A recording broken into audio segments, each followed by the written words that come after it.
Alright guys, welcome to chapter number 5, Tech Textures. This is our final lesson, lesson number 3, Texturing Details. And we're gonna be learning how to use the synthetic skulls metal shader that I just created for you guys. So make sure you just download it from this lesson so you can use it. I've created this shader because for many years I've been working with sci-fi characters and robots and hard surface objects, and I've always wanted a shader that can do all the things that I need. And yeah, so I just create this, and make sure you use it on all the projects you want because it's pretty fun, and I'm going to show you how to use it. So let's just jump straight into Blender. All right, so we're here in Blender, and here's our synthetic skulls metal. You should download this shader from this lesson. And what I did is I just saved it on our file structure. So here it is, our project structure, and I just created a file named shaders.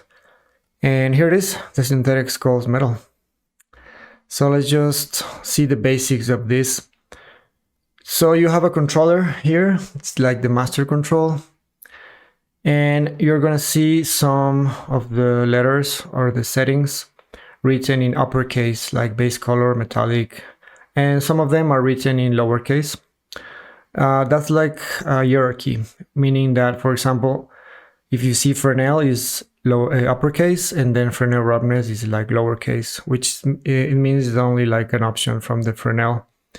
Same thing with Grunge, is uppercase, and then Grunge scale, Grunge roughness, Grunge bump, which means these Grunge options are just that, options from this main Grunge, which is uppercase, and that's why they are lowercase. So that's how it's organized. All right, so let's just see what we can do with this. Okay, so yeah, it's just like a basic metal, nothing too sexy yet, but let's just start. So we have a base color. You can change the color of the metal, of course. This is more like a raw metal, which works fine for this type of characters and sci-fi stuff. Maybe too blue. Okay, so we have that. Then we have the metallic. This is very important for our next lesson because as we are working with a cyborg, we don't want the material to be 100% metallic. So if I take down the metallic a little bit, it's just gonna make it look more like a synthetic material. So that's very important. But for this example right now, I'm just gonna leave the metallic at 1. We have the roughness of the metal and the shyness, which is, if I bring it to 0, it's going to be really, really glossy. Yeah, so it's very, very glossy. And then if I bring it to 1, of course, not glossy at all. So yeah, you can just find a balance between this. Just leave it there. We have the IOR, or index of reflection. That, for if you want to get really like technical about this, you know, every metal has like an index of reflection. So if you Google this, you can find the exact IOR for your metal. So you can just type it here. Yep, and the reflection is going to be different depending on this index. But for now, I'm just going to leave it on 1.5. And we have the Fresnel. This is one of my favorite features of this material. So let's check this out. See what happens when I turn off the Fresnel. You see what happened? It looks like I turn off a light or something. So all the glossiness around the edges is turned off.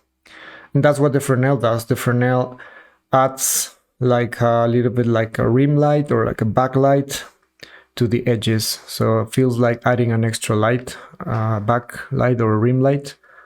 And it just makes metal look really, really cool. That's one of my favorite features. And for sci-fi stuff, looks amazing. So let's turn the Fresnel on.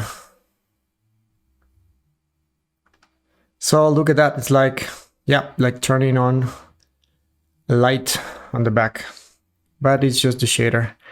And then we have the Fresnel roughness, which means if I put the Fresnel roughness into 0, it's going to be that reflection in the back, that kind of like rim light is going to be more glossy, and roughness 1 is going to be less glossy, more like spread into the whole object.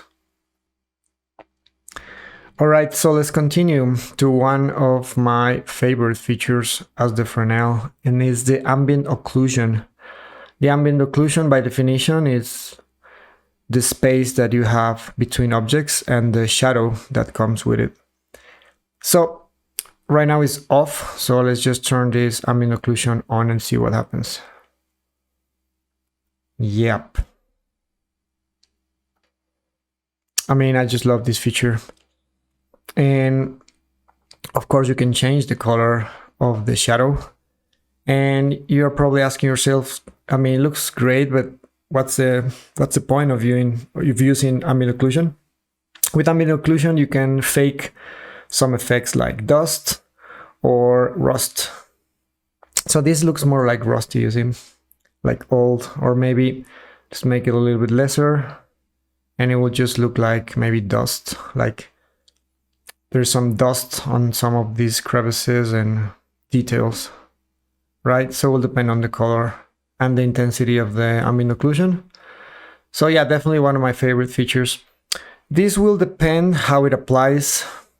It will depend on the object, because some objects are constructed using subdivision surface, like this main ball, and the base is constructed using bevel and hard surface techniques. So that's the reason why I'm using both on this object, as to try the shader. But as I'm saying, it will apply differently. So you have to play with this AO brightness and this AO contrast in order to apply it on each object. It will depend on every object. So yeah, you can just straighten or soften the brightness and just put more contrast, and it will apply less or it will apply more depending on your model. As you can see on the base that doesn't have the subdivision surface, it applies differently. So yeah, I can just create like a different material, a different synthetic sculpt metal for this part and apply the ambient occlusion just differently. But for this case, I'm just going to leave it like that. All right, so let's go to our grunge. Let's see what happens if I turn off the grunge. So the grunge is adding, as it says, grunge texture. Is adding some like dirt and some spots, some black spots to the metal, making it look more grungy. Yeah. So if I turn it off, yeah, it's gonna look more clean, like a clean metal. And you have the grunge scale, of course, and just bring up a little bit of the grunge, just bring it back. You have a grunge scale and a grunge roughness, you see. So if I turn off the grunge and also the roughness, this is gonna look like completely clean, because none of them is working right now. So yeah, like a complete clean metal, and yeah, just bring the roughness, the overall. And yeah, this looks like a new metal. So yeah, you can vary and change that depending on what you want. Let's bring up the roughness. And yeah, maybe the grunge scale. Yeah, the grunge scale controls the size of the texture. We're using procedural textures, so they're never gonna pixelate, except for the scratches. I'll show you later. So let's turn on the grunge. Yeah, kind of like that. This is the grunge scale, completely procedural. The grunge roughness. This will change and affect the reflections only on the grunge. So some of the parts of the grunge are going to look more glossy and some other parts less glossy. You see that?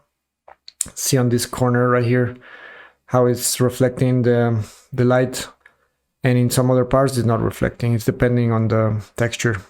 Okay, and of course we have the grunge bump, which is going to give us like some details, some bump details.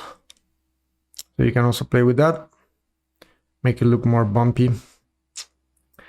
And yeah, let's go to our scratches. I really like this one. So let's just turn on the scratches. And as you can see, we are getting, just some scratches. Look here in the bottom, we have some scratches. And you can play with the scratches size. If you want bigger or smaller scratches, make them bigger. For this example, maybe less bigger, less big. All right, you can play with the bump, so make them look more realistic. Maybe not that much. So look at that. Look at those scratches we have in these parts. Really cool. And the scratches roughness. All right, let me show you this one, because let me just put it here. We have these scratches. Let me zoom this so I can show you better. So look at this. What's happening is that the scratches have complete glossiness. I mean, they are reflecting 100%. So if you want the scratches to not be so glossy, then you can turn this up. And yeah, just gonna take down the roughness or the glossiness on these scratches. So yeah, you see what's happening is that they don't have glossiness inside them, like this in the corner. So yeah, that depends on how do you want your scratches to look. Maybe you want them to reveal something glossy, or maybe you want them to reveal something not glossy. And yeah, let's just bring them back to glossiness. And yeah, they're just gonna turn into glossy scratches.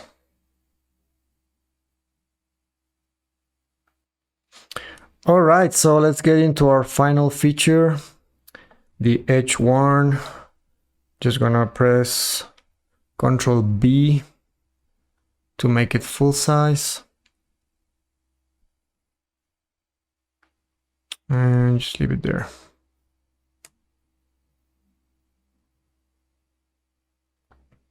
All right, so remember we had some issues on last lesson with the pointiness node when we were trying to detect the edges to make them look more like worn edges.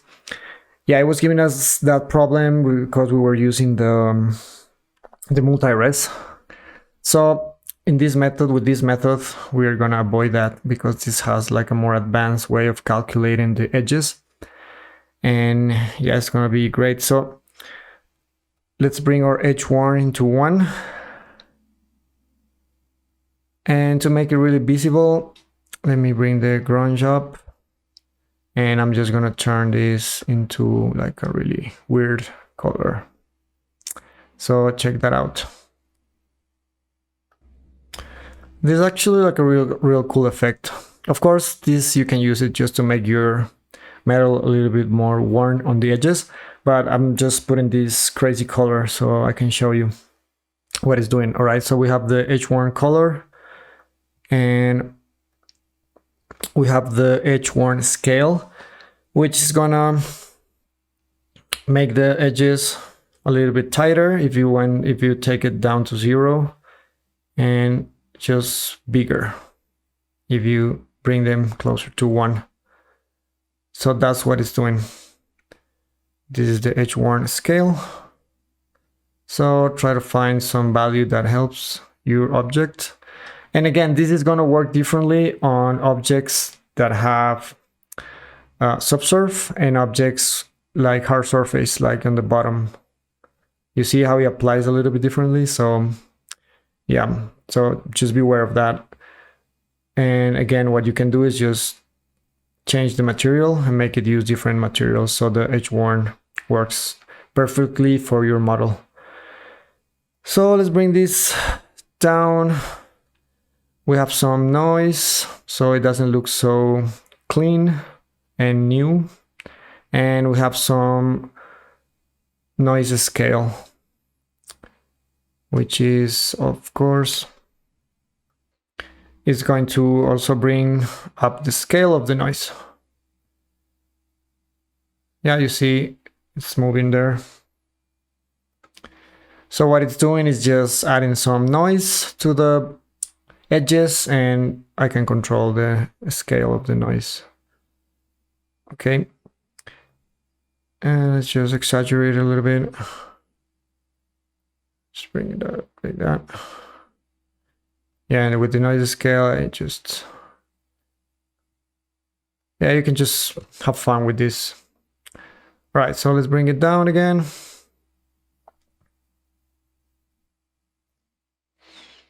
All right, so we have the H1 roughness, and this is what this is gonna do is, of course, it's gonna make the edges more glossy or less glossy depending on the value. So if you bring it down to 0, they are gonna be like completely glossy, and of course the opposite is gonna make them less glossy. You know, so you reveal, maybe you want to reveal some really new edges or maybe some worn edges. Yeah, let's just change the color because we really want to apply it as it should. And make it like that, and let's just, yeah, maybe the color like that, and let's just bring the H1 a little bit tighter. Maybe like that. So yeah, you can play with these colors. Maybe it's too bright. And let's make it more roughness. Or rough, or saturation.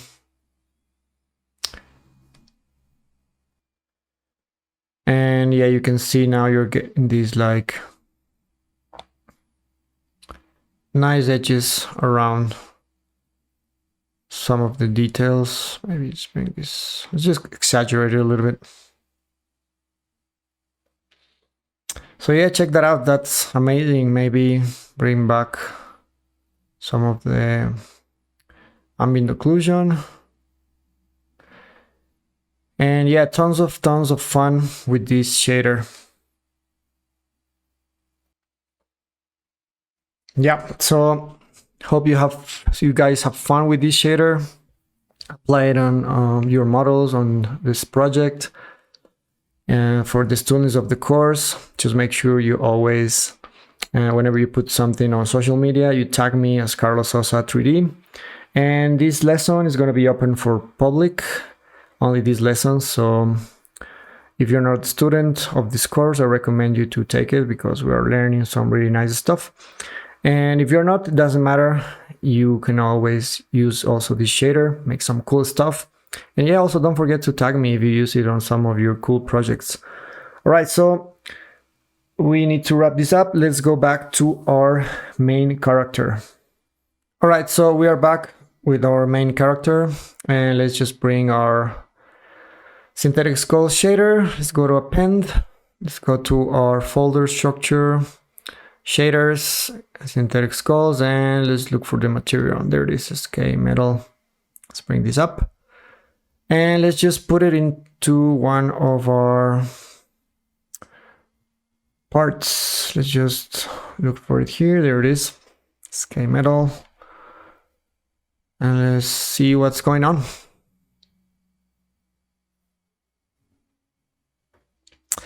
All right, so yeah, this doesn't look cool so far or yet, but we're gonna make it look really cool.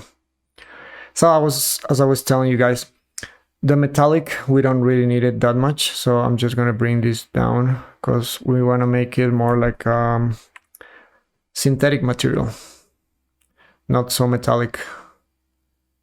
Maybe even less. I'm gonna go up for 0.5. This H1 roughness here in the last part, I'm just gonna bring it to 0 for now, so it doesn't affect anything of what I'm doing. And okay, looking great. Let's make it a little bit of a color. It's good. Let's play with the roughness. I don't want it to be so shiny.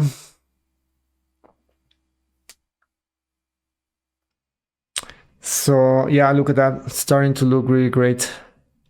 If you want let's go in order. All right, the Fresnel is fine. Love it. Okay, let's go with our ambient occlusion. See what's happening. And yeah, I want this character to look a little bit like colder. So I'm just gonna make the shadow colder. And yep, I like that. So I'm making it just like make it look more blue. Okay. Yeah, you can change that. And I think the grunge is fine, maybe too grungy for my taste in this case, looking kind of dirty. So let's bring it down, a little bit of the grunge. And yep, I really like that. Yeah, I like it more than the shader we did on last lesson. Yeah, this is more complete. And we don't have to be doing manually, we just need to tweak this master control. And okay, we have our grunge roughness, maybe that's fine. The bump, maybe too much. Let's bring our scratches into place.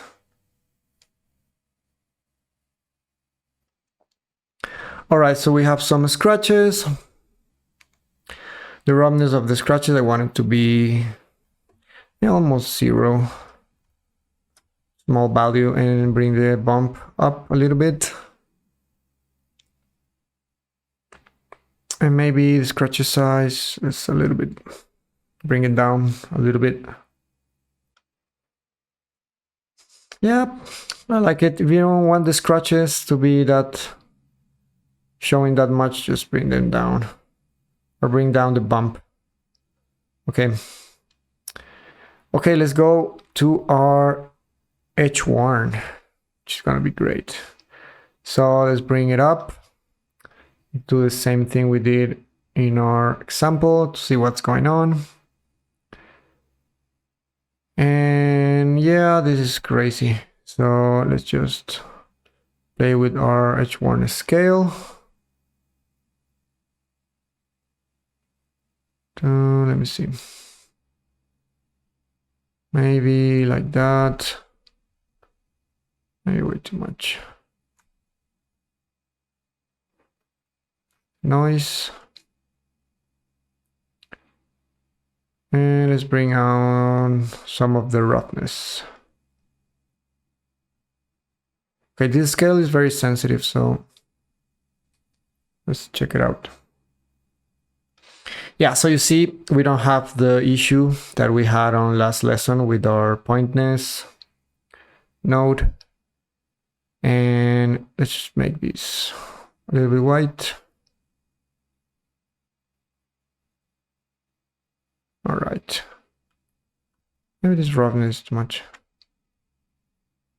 Okay. And I'm gonna bring my multi-res to 3 just so you can see what's going on.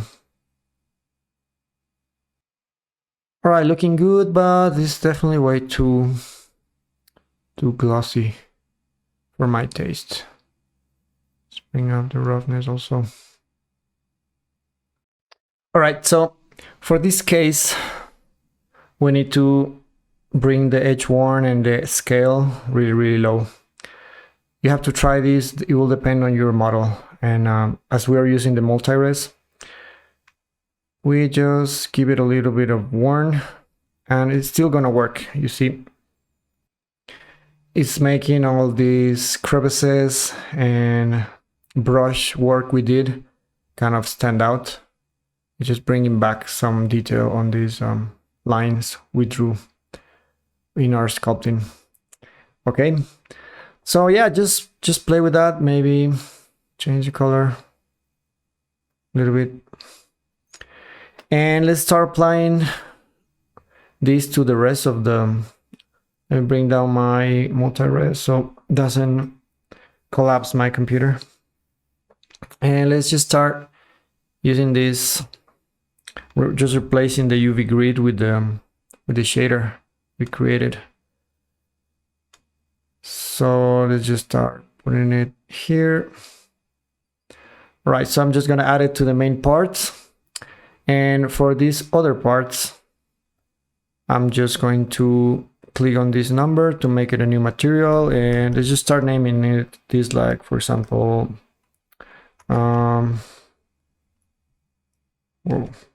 parts. Okay, not parties, parts, right? And yeah, just completely work on this. You know, I don't want this to be this color, and I actually want this to be really, maybe this more metallic. This is fine. The AO is going to be fine. Let's see how the edge worn works here. Just change it to just prove how this is going.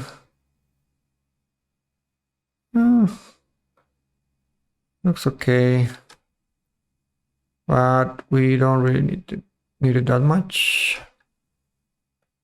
Okay. Yeah, you see it's making it look more like worn in this part. And yeah, so I'm just gonna use this part shader for all these other parts.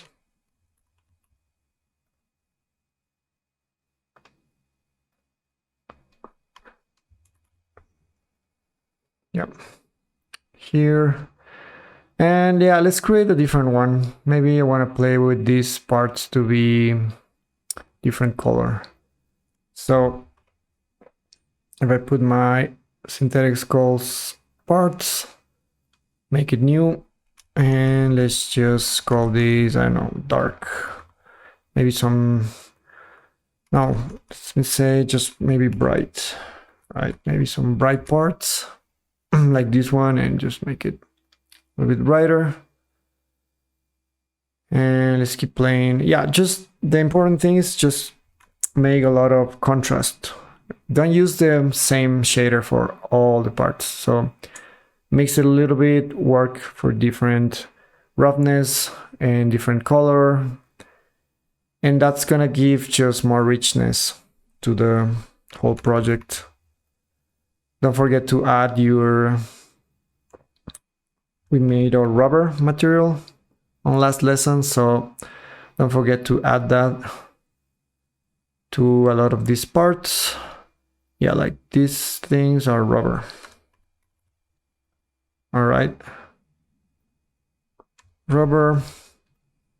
Depending on how you did the cloths, just add some material, some leather material or some cloth material to this suit.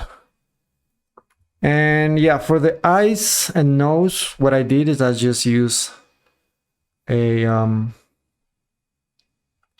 I'll just show you. Just put skin, and let's unwrap this because it's very simple. And what I did, let me go to my textures. I'm gonna show you. I should have some skin, yeah. So I just downloaded some skin textures, kind of like, I don't know, maybe it was some animal skin, but as this is a cyborg, it's just gonna work fine. And I'm just going to bring them here and just add some subsurface. And yeah, we can play with that later when we start the lighting on our next chapter, but that's what I did for the skin. So yeah, just have fun, start adding a bunch of materials using the synthetic skulls shader. So in next lesson, we are gonna be starting to do our final lighting for the project. Whoa, this looks insane. So let's just maybe make it bigger. Yeah, so same principle, you know, if it's looking too red, I can just add like hue and saturation, because remember it has to be like a zombie or like a dead thing inside. So we don't really want it to have that much color. Let's make it 0.4. 5. No, 0.4 is fine. Just gonna keep putting these materials, which is pretty fun. Yeah, maybe I want like a dark material also. So no, we did the. Oh yeah, let's make this one really dark. All right, so let's add it to some other parts. Maybe here I want the dark. Yeah. So just have fun with this.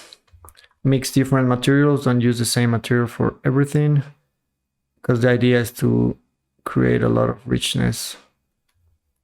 Regarding all the textures we have, remember to put your carbon fiber textures. And yeah, just have fun, and that's how we are gonna wrap this chapter up, and see you on next chapter when we're gonna start with our lighting. So take care, guys.